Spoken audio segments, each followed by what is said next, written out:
Gloire.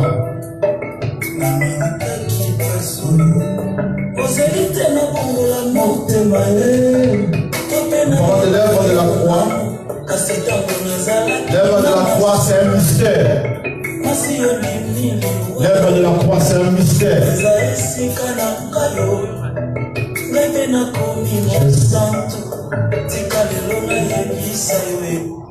L'œuvre de la croix c'est un mystère. Je bénis le Seigneur pour ce matin parce qu'il nous a fait grâce d'être enseignés. Que Dieu vous bénisse pour le mois de juillet. C'est un mois de vaillant 7e mois. Vous allez comprendre le mystère de juillet. Le 7e mois, c'est le chiffre 7. On va expliquer ça à la fin de notre programme. Quel programme qu'on aura au mois de juillet. Amen. Nous prions, Seigneur, merci pour ta parole, car ta parole c'est la vie. Tu as dit que, oh Dieu, nous serons tous enseignés de Dieu. Que cette parole s'accomplisse aujourd'hui. Comme ces jours-là, quand tu entres dans les synagogues, tu prends le rouleau, tu ouvras le rouleau. Et la Bible déclare, là tu as lu, là il est écrit que l'Esprit du Seigneur est sur moi, il m'a oint. Et quand tu finis de lire ce rouleau, tu as dit tout est accompli. Et c'est la croix, tu avais dit la même chose, que cette nouvelle de l'Écriture est accomplie. Merci pour ta parole. Merci pour tout un chacun enseigné. Merci pour ma soeur et mon frère qui me suit de loin. Et ta grâce nous accompagne ce matin dans le nom de Jésus. Amen. Nous parlons de l'œuvre de la croix, un mystère. L'œuvre de la croix, c'est un mystère. Quand on parle d'un mystère, c'est qu'il y a trop de choses cachées là-dedans. Il y a des messages qui sont cachés là-dedans. Aujourd'hui, c'est notre 8e chapitre de l'œuvre de la croix. Et nous parlons de Jésus. On avait essayé d'expliquer la fois passée le mystère de 3-3-3. Jésus a accompli dans sa vie. Et Jésus a accompli le mystère de 3-3-3-3. Et on va expliquer pourquoi il est 3-3-3-3. Dans sa naissance, Jésus, il y a eu 3 mages. Gaspard, Melchior et Balthazar sont venus, les mages, les rois mages, les sages, Megillo, comme en grec, on dit en grec, sont venus adorer l'enfant qui était né, Jésus. Ils sont venus adorer Jésus. Ils ont apporté les 3 choses encore. L'or, l'encens et le myrrhe. Et dans la vie de Jésus, il a toujours utilisé le chiffre 3-3. Et Jésus-Christ, quand il montait dans la montagne de Gethsémani pour prier, il a utilisé encore le chiffre 3. Qu'est-ce qui s'était passé? Il y a eu Jean, Jacques et Pierre, les 2 piliers de l'église. Jésus les a amenés dans la montagne. Parmi les 12, il a choisi seulement les 3. Il est parti avec dans Gethsémani. Ils ont laissé au bas de la montagne, lui, il est monté pour prier. Jésus utilisait toujours le chiffre 3-3, on va expliquer. Et la Bible dit aussi que dans sa mort, il a encore utilisé le chiffre 3, comme on l'avait dit le week-end passé. Jésus a utilisé encore Simon de Cyrénée, Joseph d'Arimathée, et Jésus a utilisé Nicodème pour embaumer et ensevelir le corps de Jésus. Jésus, dans la transfiguration, il a utilisé encore, dans Matthieu chapitre 17, il a utilisé encore le chiffre 3. Pourquoi? Il a utilisé, il y avait Moïse, il y avait Élie, et il y avait lui-même au milieu. Et le même scénario que Jésus a fait sur la croix, c'est le même scénario qui s'était passé aussi dans le mont de Gethsémani, là où Jésus a été transfiguré. Et dans Golgotha, il a utilisé encore le chiffre 3. Là où il y avait 2 brigands, et Jésus était au milieu. Ça veut dire que c'est un peu ça ce que Jésus a utilisé. Et dans Golgotha, il a utilisé encore le chiffre 3. Il y avait Marie de Magdala, Marie femme de Cléopâtre, et il y avait Jean, 3. Et en ce moment-là que Jésus a utilisé les 2 femmes, plus Jean, 3. Nous allons expliquer la croix dans son entièreté. Parce que par la grâce de Dieu, peut-être on va clôturer avec la croix le dimanche. Mais on reviendra peut-être les mois qui suivent pour ajouter encore des recherches qu'on a fait sur la croix de Jésus. Et nous cherchons un peu à comprendre la croix de Jésus. Parce qu'on a tant enseigné de notre vie sur la croix de Jésus. La croix de Jésus. Jésus a été crucifié. Jésus a été crucifié. D'après nos recherches qu'on a fait, on voulait chercher qui a fabriqué la croix qu'on avait crucifié Jésus. Pourquoi Jésus a été crucifié? C'est ça la question qu'on s'est posée toute la semaine avec le Saint-Esprit. On cherchait à comprendre qui a fabriqué la croix de Jésus. Et la fois passée, on avait expliqué le bois qui était associé pour fabriquer la croix de Jésus. C'est très important. Parce que toutes les choses dans l'Écriture, dans la Bible, toutes les phrases, tout mot, c'est un enseignement. Et quand Esaïe dit que ce livre de la loi, il faut le consulter, le sonder, car ni l'un ni l'autre ne fait défaut. Toute l'écriture est inspirée de Dieu. Toute l'écriture fait partie de l'enseignement. Il n'y a pas eu des choses qui sont des hasards.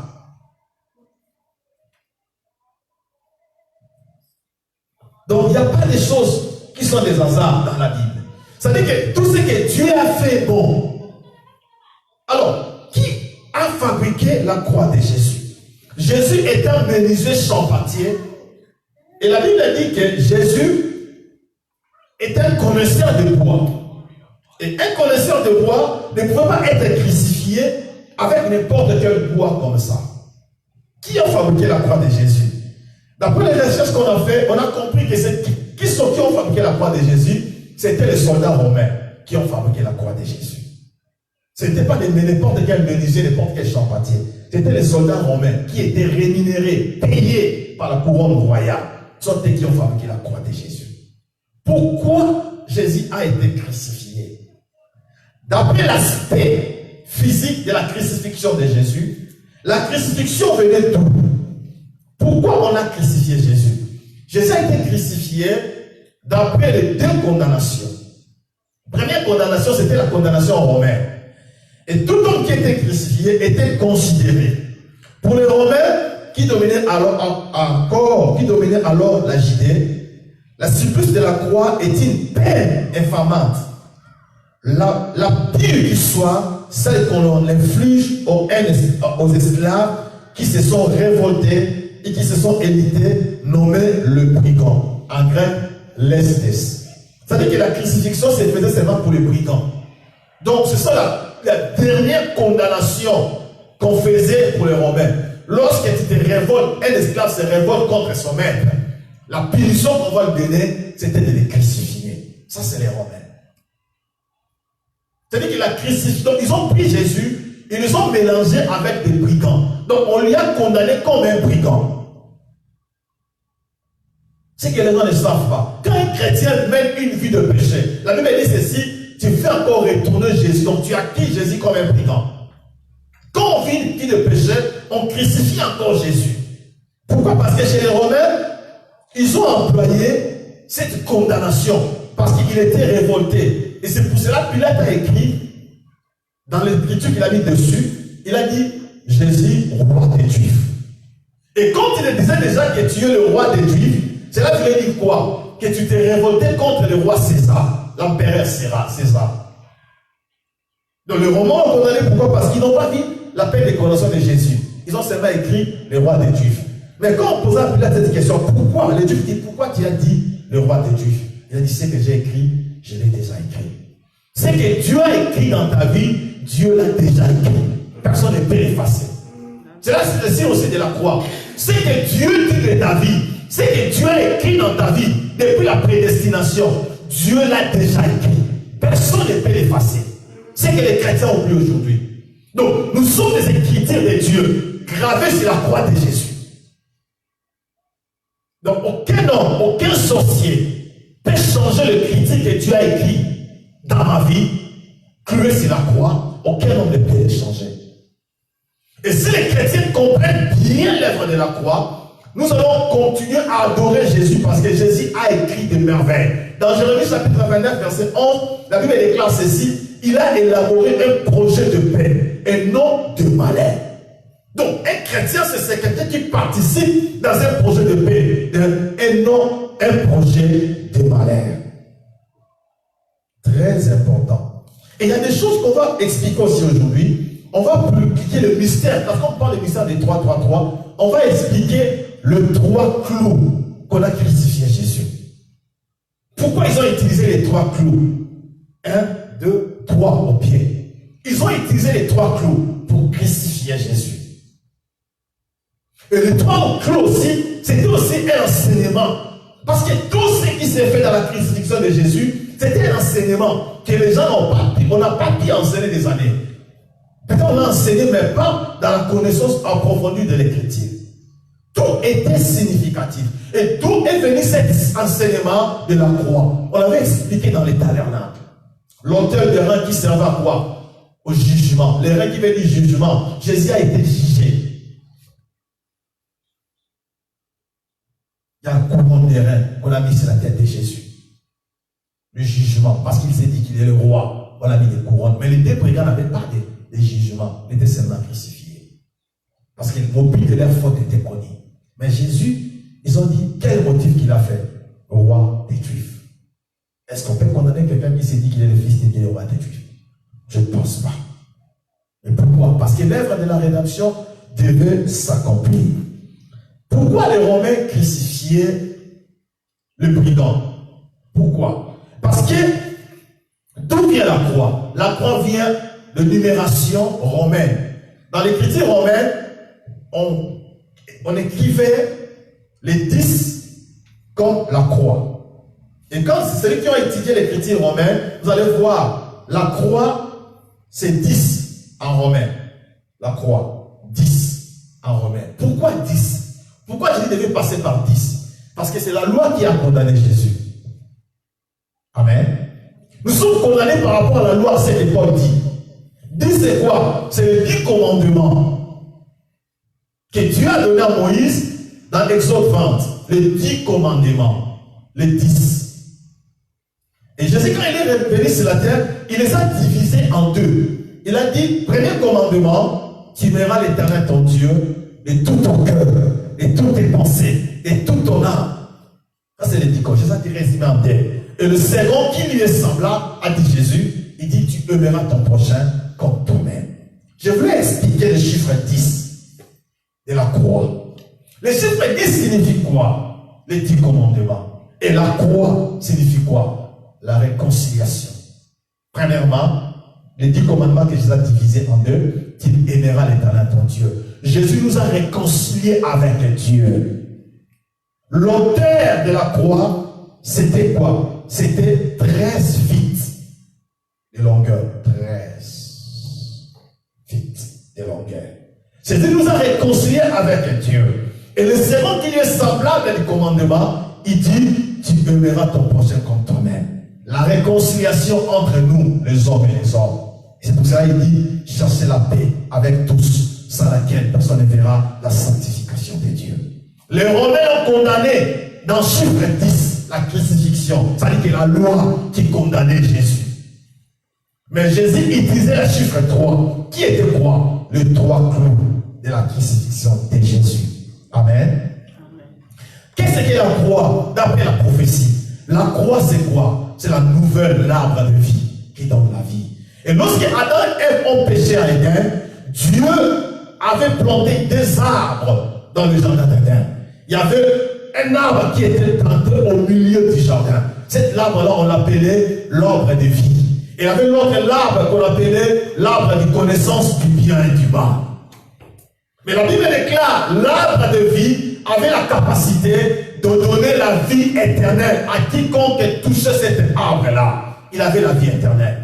Or, la croix de Jésus, c'est la nouvelle arbre de vie qui nous donne la vie éternelle. Quiconque regarde la croix, quiconque touche à la croix, a la vie éternelle en Jésus-Christ. Nous avons la vie éternelle, nous qui croyons en Jésus. Pourquoi? À cause de la nouvelle arbre de vie qui produit des fruits à son temps. C'est pour ça qu'on avait parlé la souffrance de Jésus, l'agonie de Jésus. C'est le symbole de la vie chrétienne. Et la Bible déclare ceci.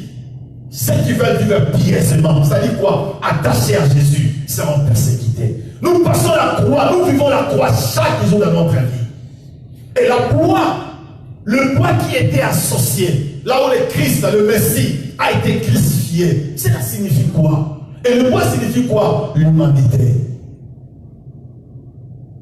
Quand on parle de l'humanité, le monde, l'humanité. Donc Jésus portant la croix dans son dos, cela veut dire quoi? Jésus a porté l'humanité dans son dos. Pourquoi? Parce qu'il est venu pour sauver l'humanité.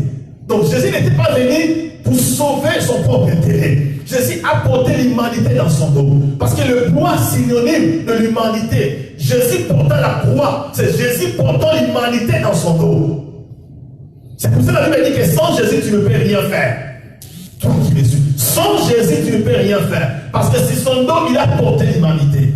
Qu'est-ce que cela veut dire quoi? C'est alors qu'intervient la présence d'un homme qu'on appelle Simon de Cyrène, le père d'Alexandre et le père de Rufus, qui a aidé Jésus à porter la croix. La croix devait être soutenue en bas par un homme. Mais là où Jésus a été crucifié, l'homme ne pouvait pas monter avec Jésus à la croix. Il devait tout s'accomplir. C'est le plus grand accomplissement de tout l'univers. Il n'y a aucun homme qui mourra qui va être encore crucifié sur la croix. Parce que Jésus a tout accompli. Et quand tu minimises la croix dans ta vie, quand tu minimises la grâce de Dieu dans ta vie, ça veut dire que tu prends cette œuvre de la croix en vain.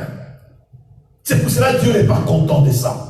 Lorsque tu prends quelqu'un, tu le remplaces à la place de Dieu. Et Dieu dit ceci, quand tu aimes ton mari, ton fils plus que Dieu, tu n'es pas digne du royaume. Pourquoi? Parce que l'œuvre de la croix était tellement atroce, tellement souffrante, que Jésus a porté l'humanité. Et l'humanité tout entière est entre les dos de Jésus. C'est pour ça qu'on l'a fouetté, on l'a chicoté. Pour que quoi? Pour que le sang sorte. Et lorsqu'il se posera sur l'humanité, que l'humanité reçoive la grâce, la bénédiction, la libération, la rédemption à travers le sang qui sortait dans son dos. Ils ont pris Jésus, ils l'ont crucifié. Et qu'est-ce qu'ils ont utilisé comme symbole? Ils ont pris les 3 clous pour crucifier Jésus. Ils ne pouvaient pas faire monter Jésus sans qu'ils puissent le mettre des crochets et les 3 clous. Et les 3 clous signifiaient quoi dans la prophétie? Pourquoi ils ont mis les 3 clous? Premier clou signifiait quoi? L'obéissance à Dieu. Il était obéissant à Dieu. Et qu'est-ce qu'Ésaïe dit dans Ésaïe 53? Nous allons lire dans Ésaïe 53. On commence par le verset 1 et on va aller jusqu'en bas. Vous allez comprendre les 3 clous. Ésaïe 53, verset 1, on descend jusqu'en bas. Qui a crié à ce qui nous était annoncé? Qui a reconnu le bras de l'Éternel? Il s'est élevé devant lui comme une faible plante, comme un rejeton qui sort d'une terre desséchée. Il n'avait ni beauté, ni éclat pour attirer nos regards. Et son aspect n'avait rien pour nous plaire. Méprisé, abandonné des hommes, homme de douleur et habitué à la souffrance. Ça c'est très important. Jésus, ça c'est ma vie. Homme de douleur et habitué à la souffrance. Semblable à celui dont on détourne le visage. Les gens détournent le visage vers Jésus. Nous l'avons dédaigné. Nous n'avons fait de lui aucun cas. Cependant, ce sont nos souffrances qu'il a portées. Nos souffrances qu'il a portées dans son dos, l'humanité. C'est notre douleur qui s'est chargée. Et nous l'avons considéré comme puni, frappé de Dieu, humilié. Mais il était blessé pour nos péchés, brisé pour nos iniquités. Le châtiment qui nous donne la paix est tombé sur lui. Et c'est par ces maîtrises que nous sommes guéris. Amen. Très important. Ça, c'est le mystère que Jésus a accompli. Dédaigné, rejeté. Et quand toi, tu prends cette grâce-là en vain, c'est alors que Dieu n'est pas content de ça. La croix de Jésus. Quand tu marches dans la vie de péché, et Dieu n'est pas content de ça. Premier clou qu'on avait crucifié Jésus, boum, dans sa main, le coup de l'obéissance. Qu'est-ce qu'elle avait dit? Il était comme un agneau qu'on amène à la boucherie. Il ne parlait pas, il ne criait pas. Il dit aux femmes de Jérusalem, femmes, pleurez pour vos enfants, pas pour moi. Oh, ce sont ces enfants que Jésus a proclamés. L'obéissance à Dieu. Premier clou signifie l'obéissance à Dieu. Il a obéi à Dieu. Parce que quand on crucifiait Jésus, on doit l'expliquer. C'était le Fils qui était crucifié. Et quand on parle de la théologie, quand on parle de la Trinité, il y a le Dieu le Père, le Dieu le Fils et le Saint-Esprit. On va expliquer. Le Dieu même, Dieu, le un seul Dieu qui s'est manifesté en 3 personnes. Et quand on crucifiait la chair avec le sang, c'était le Fils qui était crucifié. C'était la chair humaine qui était crucifiée.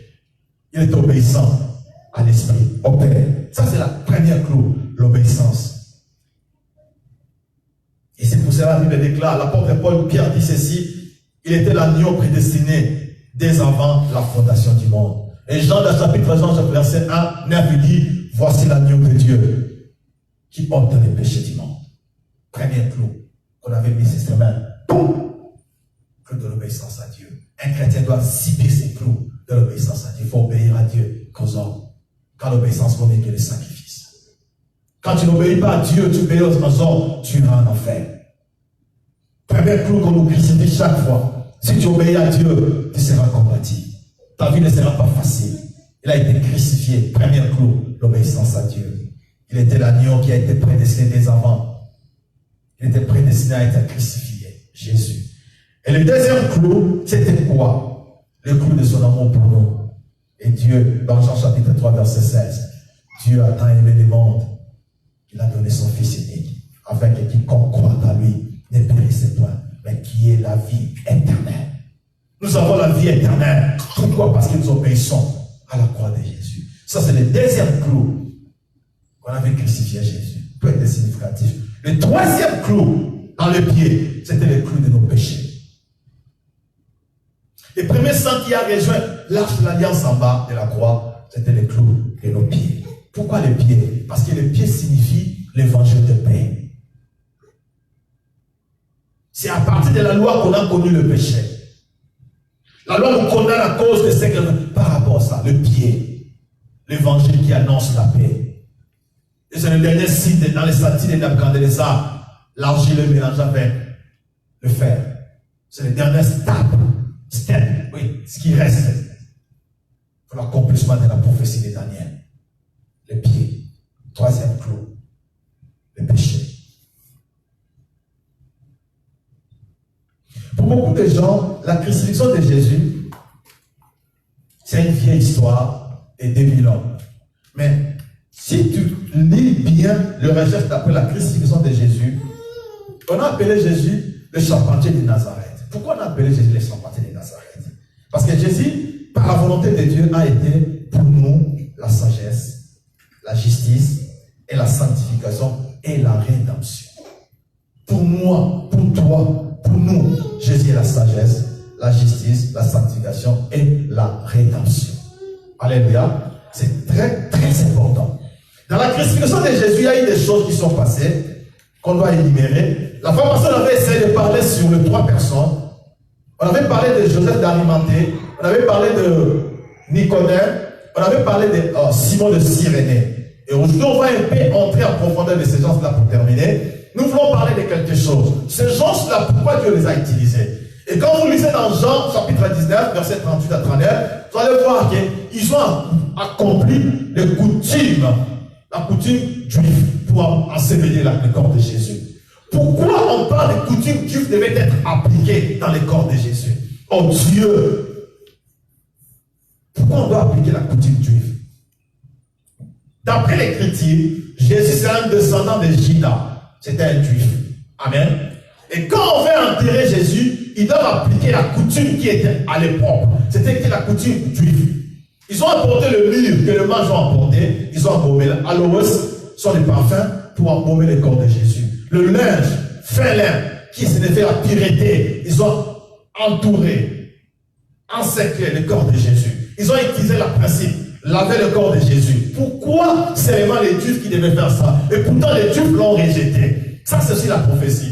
Nous allons expliquer aujourd'hui. Dans sa naissance, il a utilisé les païens, le mage, qui ont apporté les choses qui devaient annoncer la prophétie. Ils ont apporté l'or, qui signifie la divinité. Ils voulaient expliquer aux Juifs, vous êtes ignorants de ce qui se passe aujourd'hui. Ce que les prophètes ont dit depuis le temps doit s'accomplir. C'est accompli aujourd'hui à Bethléem. L'or, c'est Dieu, la divinité. Ils ont apporté leur sang. Et le mage voulait expliquer aux Juifs que vous avez crucifié celui qu'on appelle Dieu, Yehoshua HaMashiach, Baruch Haba Beshem Adonai. Vous avez crucifié un Dieu, mais il doit ressusciter au 3e jour. Les mages expliquaient déjà à Marie et à Joseph, mais ils n'avaient pas l'intelligence de comprendre dans ces temps-là. Pourquoi? Parce que leurs yeux étaient aveuglés. Pour que nous, les païens, nous, les nations étrangères, qui ne sont pas juifs par le sang, les fils d'Abraham, les arbres sauvages, que nous puissions être accrochés à l'Israël qui avait le salut. C'est pour cela que les païens qui étaient venus pour expliquer ces choses-là aux juifs. C'est aujourd'hui que nous nous enseignons aux Juifs que Jésus-Christ est Dieu. Si aujourd'hui les Juifs croient que Jésus-Christ est Yehoshua, Hamashiach, il est Dieu parce qu'ils voient comment nous l'adorons et comment il se manifeste dans notre vie. Et les mages ont expliqué à ces gens-là. Ils ont dit que vous avez crucifié un Dieu, mais sachez qu'il sera ressuscité. Vous allez payer le prix de vos erreurs. Pourquoi? Parce que quand il viendra, si le monde aux oliviers, il va présenter les cicatrices depuis que vous l'avez crucifié avec les 3 clous, l'obéissance à Dieu, l'amour et le péché. Et c'est pour cela que Zacharie dit 12, dit ceci, en ce jour-là, ils tourneront les regards. Et Dieu va descendre cet esprit qu'ils ont manqué aujourd'hui. L'esprit de grâce et de supplication. La parole déclare qu'ils vont plairer Amen. Et en ce jour-là, le deuil sera grand en Israël. Et sachez que le jour où Jésus viendra présenter son épouse sur le mont des Oliviers, et tous les Juifs éparpillés dans le monde retourneront en Jérusalem. Et la Bible déclare le jour où commenceront seulement à rebâtir le 3e temple. Et c'est le jour-là que sachez bien que l'Israël aura un lieu d'adoration et Jésus reviendra. Et si vous êtes distraits, si nous sommes distraits, Jésus revient bientôt. Pourquoi? Parce que les Juifs sont déjà réunis. Ils récoltent déjà l'argent partout dans le monde pour rebâtir le 3e temple. Et quand on a posé cette question aux Juifs, et que ferons-vous des mosquées d'Omar qui est planté dans le lieu où Salomon, David avait choisi pour le temple que Salomon devait rebâtir? Les Juifs ont répondu ceci, suivez les nouvelles de Jérusalem. Ils ont dit que nous croyons à Yehoshua, Hamashiach, qu'il y aurait un tremblement de terre qui vont se passer ici. Les mosquées seront englouties et nous allons reconstruire le 3e temple. Et aujourd'hui que je vous parle, les Juifs sont déjà prêts de recommencer à rebâtir le 3e temple. Et si on vous parle toujours des guerres de Gaza, des bandes de Gaza entre Palestine et Israël, sachez que la guerre qui se posera entre Palestine et Gaza, c'est ce qui va entraîner la chute des mosquées d'Omar. Et les Juifs sont prêts avec des maquettes à main pour rebâtir le 3e temple. Et l'église aujourd'hui est distraite par des fausses enseignements, par des fausses doctrines, par des doctrines des démons. Bien aimé, le but de l'église, c'est d'être enlevé. C'est l'Israël qui a la vocation terrestre. Nous n'avons pas la vocation céleste, nous avons la vocation céleste. Nous partirons avec le Messie comme l'épouse. Nous n'avons pas notre place cette terre des vivants. Nous partirons. Ce n'est pas ce qu'enseignent les témoins de Jéhovah que nous passerons le paradis sur terre. Non, l'église va être enlevée. Parce que l'épouse sortira dans l'église de Dieu. Et la croix signifiait le tremblement qui s'est passé ce jour-là sur la croix. C'est le tremblement que nous attendons encore passer sur les monts de Morija, là où les mosquées d'Omar est. Et que le temple sera, le mosquée d'Omar sera englouti. Et nous allons reconstruire le 3e temple.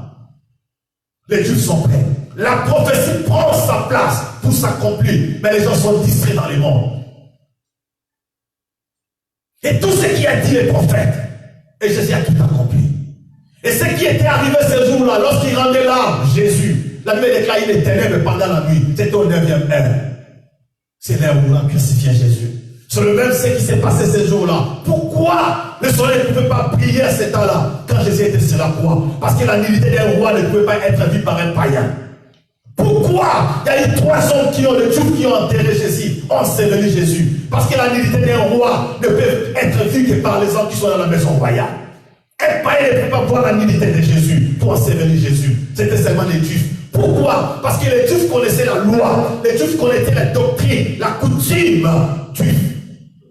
Jésus n'a pas été enseveli par les coutumes païennes. Non, Jésus a été enseveli par la coutume juive. Et Joseph d'Arimathée, Nicodème, ils ont appliqué la loi parce que Nicodème était qui? Était un pharisien, mais dans les Sanhédrins. C'était un homme élevé au cadre dans les Sanhédrins. Il connaissait la loi. Il devait appliquer la loi sur le corps de Jésus. Pourquoi? Parce que Jésus est juif.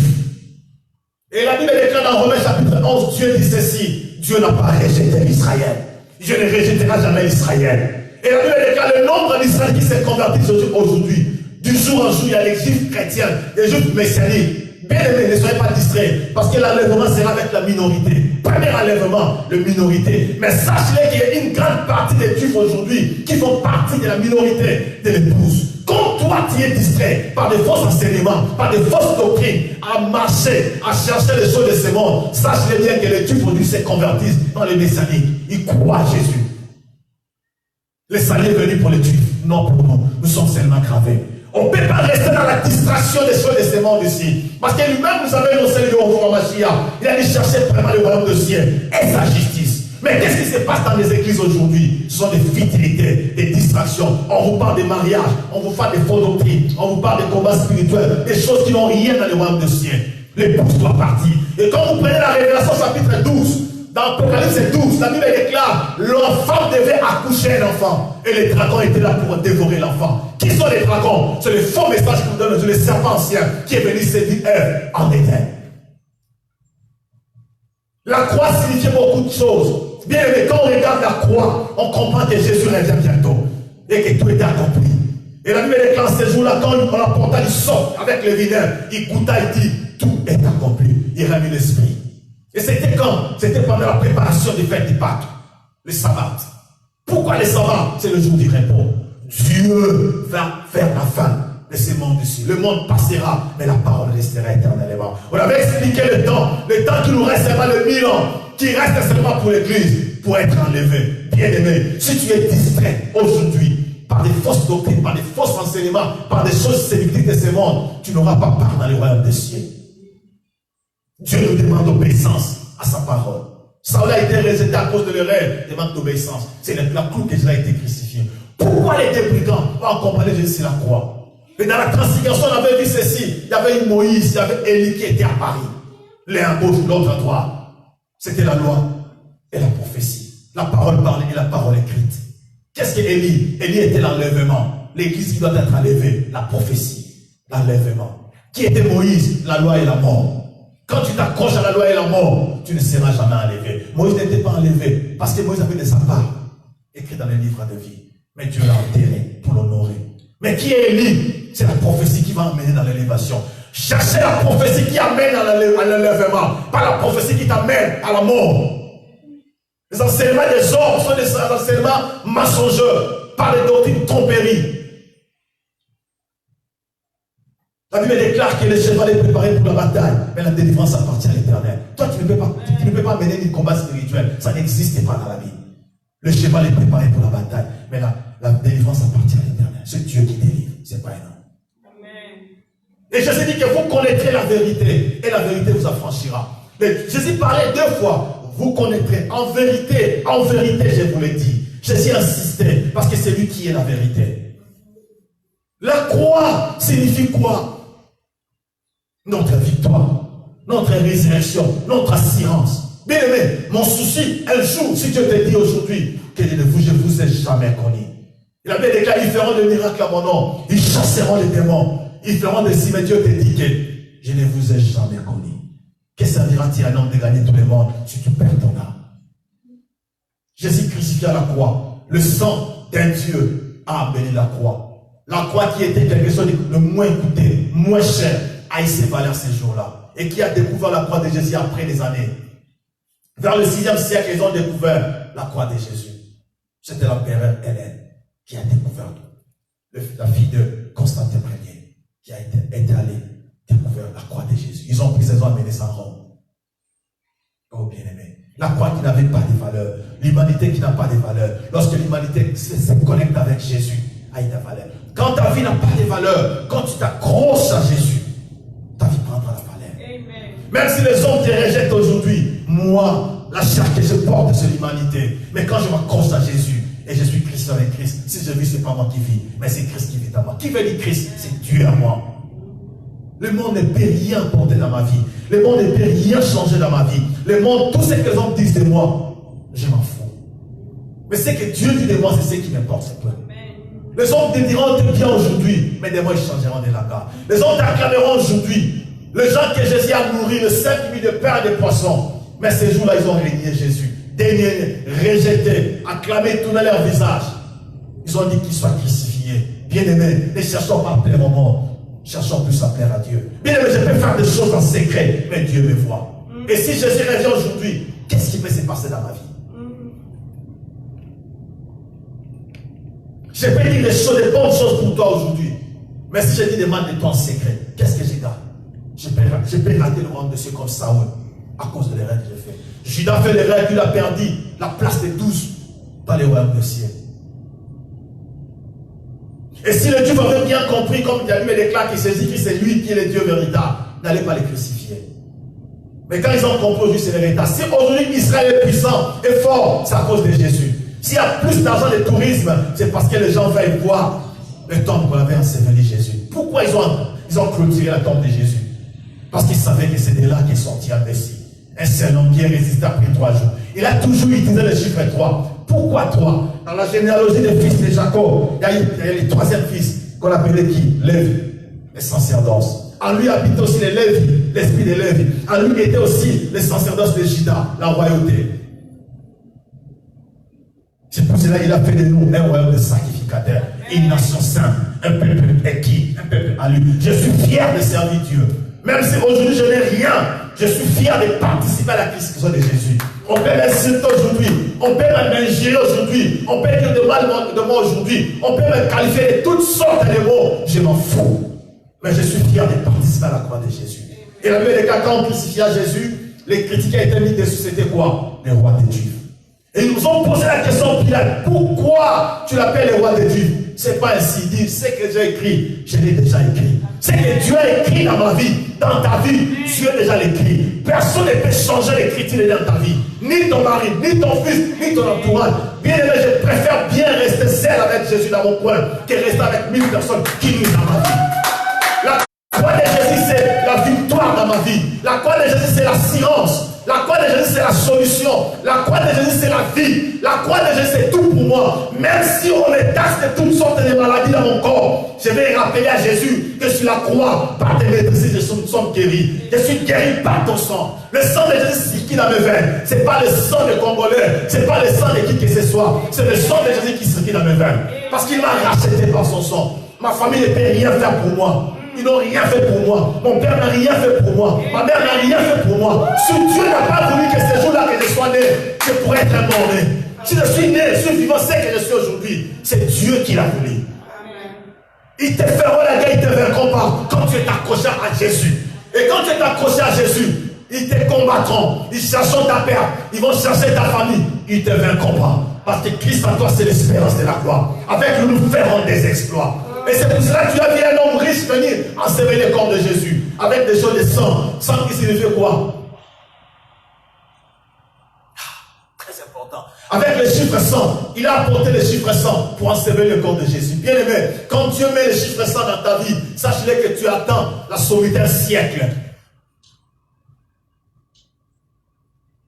Pourquoi tu restes toujours cloué à pleurer dans ta vie? Pourquoi tu pleures si ceux qui sont partis? Pleurer devant Dieu et Dieu est la solution à tes problèmes. Amen. Pourquoi les hommes de Dieu crient aujourd'hui? Pourquoi les gens crient aujourd'hui? Même si tu ne vois rien aujourd'hui, sache qu'avec Dieu nous ferons des exploits. Pourquoi? Parce que la croix, il a dit tout est accompli. Et quand Jésus prononça tout est accompli, c'était pour moi que tout est accompli dans ma vie. Rien n'était possible. Il dit que je ne t'abandonnerai pas, je ne te délaisserai pas, je serai toujours avec toi. Et Dieu est toujours avec moi. Même si je marche dans l'ombre de la vallée, l'ombre de la mort, je ne crains rien. Même si je cherche, même si je bois des breuvages mortels, je ne mourrai pas. Amen. Pourquoi? Parce qu'il est déjà mort, il est ressuscité. Et je suis mort avec Christ et je suis ressuscité avec Christ. Si je vis, ce n'est pas moi qui vis. Amen. Et si un chrétien comprend que la croix, c'était la victoire, c'était l'assurance, c'était la foi. Oh bien-aimé, pourquoi restes-tu à pleurer? C'est ce qui dérange ta vie. L'argent n'est rien devant Dieu. Quand l'homme et l'argent lui appartiennent. L'élévation n'est rien devant Dieu. Le maison n'est rien devant Dieu. La voiture n'est rien devant Dieu. Il peut prendre l'homme dans la poussière de la terre. Il élève, il les fait asseoir au milieu des grands. Il a fait de Salomon ce qu'il a fait de Salomon. Il a fait de David un homme berger. Il a fait de un grand roi Israël. Et il est le même hier, aujourd'hui, éternellement. C'est pour cela que je garde toujours la croix dans ma maison, dans ma vie. Je n'abandonne jamais la croix. Comme on l'avait dit l'autre fois, je garde toujours la verge d'Abraham avec moi, la foi. Je marche toujours dans la foi avec Dieu. Même si aujourd'hui je ne vois rien, mais je sais que demain il y a un avenir merveilleux pour moi. Je suis toujours obéissant Dieu. Il faut toujours marcher dans la sanctification avec Dieu. Il faut toujours marcher dans l'obéissance de sa parole. Ne regarde pas ce qui est arrivé aujourd'hui. Et ça, c'est passager. L'histoire d'aujourd'hui est passagère. Mais il faut voir l'histoire de demain. Qu'est-ce que Dieu prévoit demain? On est au mois de juin, c'est passé. Maintenant, je suis au mois de juillet. Je regarde maintenant le mois de juillet avec des aigles. Qu'est-ce que Dieu peut faire? Je suis comme un bateau. Je suis à ma poste. Je n'abandonnerai jamais l'œuvre de Dieu. Je n'abandonnerai jamais Dieu. Mon argent, tout ce que j'ai, c'est pour Dieu, c'est pas pour moi. Je suis qu'un rien. Ni je suis sorti, et ni je retournerai. Pourquoi? Abraham a vu ces jours-là. Quand il a vu le Hoshon Mashiach, il était impressionné de joie. Il criait parce qu'il a vu celui qu'en Israël, on souhaitait avoir. Et quand Jésus parlait dans Jean 8, il dit, votre frère Abraham a vu mon jour. Il s'est impressionné de joie. Et la Bible déclare, c'est le Dieu qui dit, toi qui as même pas 30 ans, comment tu peux dire que tu connais le Père Abraham? Oh Dieu, tu seras un Dieu qui est éternel. Aujourd'hui, hier, aujourd'hui et éternellement. La croix, c'est notre victoire. Nous allons parler encore de la croix pour clôturer demain. On va résumer de tout ce qu'on a dit. Mais ce n'est plus jamais, quand on nous torture, quand on nous crucifie, c'est le chiffre 10 qui s'accomplit dans notre vie. C'est la croix. Le chiffre 10, c'est quoi? C'est la loi qui nous condamne, mais l'esprit ne nous condamne pas. L'esprit vient à notre faiblesse pour nous soutenir. Quand l'esprit est bien disposé, mais la chair est faible. Et Dieu soutient toujours notre esprit. Les hommes nous condamnent par rapport à ce qu'ils voient de nous. Mais Dieu voit ce qui est en nous. Dieu voit ce qui est dans ton cœur, le bon cœur que tu as. Les gens parlent du mal de toi parce qu'ils te regardent à l'apparence. Parce qu'ils ont entendu du mal de toi. Ils te minimisent aujourd'hui. Mais persévère toujours avec Dieu. Et Dieu voit ce qui est en toi. La sémence que Dieu a posée en toi est en train de pousser petit à petit. Et ça va pousser la croix. Et que les gens vont commencer à contempler, oh, certainement c'est un fils de Dieu. Qu'il y ait un homme de Dieu. Que Dieu te